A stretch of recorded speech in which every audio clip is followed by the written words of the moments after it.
અને સિટી બસના ડ્રાઈવરોની હડતાળ સમેટાઈ। કોન્ટ્રાક્ટ કંપની અને ડ્રાઈવરોની વચ્ચે આરએમસી મધ્યસ્થી બનતા હડતાળ સમેટાઈ।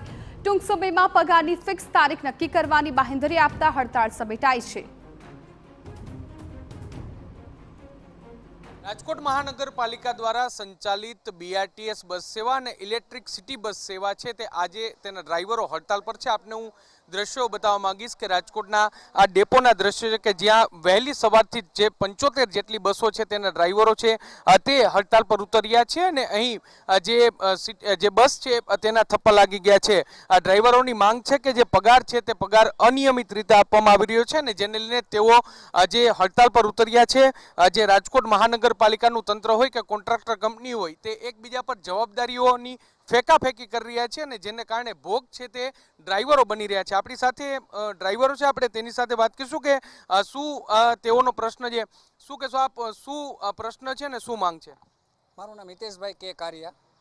અમારો બીજો કોઈ અન્ય પ્રશ્ન છે નહીં, ફક્ત ને ફક્ત કંપની પાસે એટલું અમે આગ્રહ માગીએ છીએ કે અમારો પગાર નિયમિત સમયે 7 થી 10 તારીખની અંદર અમને પ્રોવાઈડ કરી દે, જેની હિસાબે અમારી આજીવન વિકાસ વ્યવસ્થિત ચાલી શકે। આજે કેટલા ડ્રાઈવરો હડતાલ પર છે અને કંપની એટલે જે તમે કોન્ટ્રાક્ટ કંપનીમાં કામ કરો છો એને કોર્પોરેશન બંને શું કહી રહ્યા છે?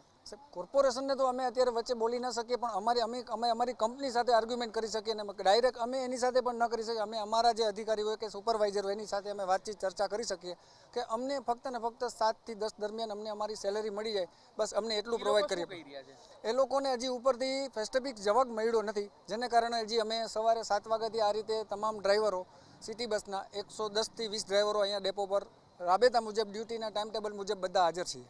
તમે શું કહેશો, શું માંગ છે? સાહેબ, અમારે બસ ટાઈમસર પગાર થઈ જાય। અમારે ઘરની થોડીક જિમ્મેદારી હોય, ઘરના મકાન ભાડા છે, લાઇટ બિલ છે, અમે ટાઈમસર અમે દઈ નથી શકતા। અમારે 5 તારીખે મારે પોતાને જ છે, અત્યારે 5 તારીખે મકાન ભાડું આવે છે, પગાર 15 તારીખ 17 તારીખે પગાર આવે છે, ટાઈમસર પગાર થતો જ નથી।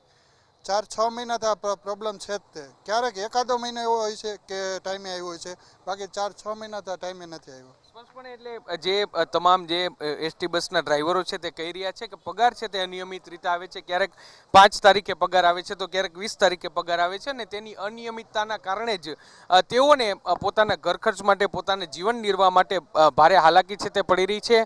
છેલ્લા 4 થી 6 મહિનાથી તેઓ જે કોન્ટ્રાક્ટર કંપની છે તેમને રજૂઆત કરે છે, પરંતુ હજુ સુધી કોઈ પરિણામ છે તે આવ્યું નથી ને એટલા માટે આજે સવારથી તમામ જે ડ્રાઈવરો છે તે હડતાલ પર છે અને ફિક્સ તારીખે આ જે તમામ ડ્રાઈવરો છે તેને પગાર આપવામાં આવે તેવી માંગ છે।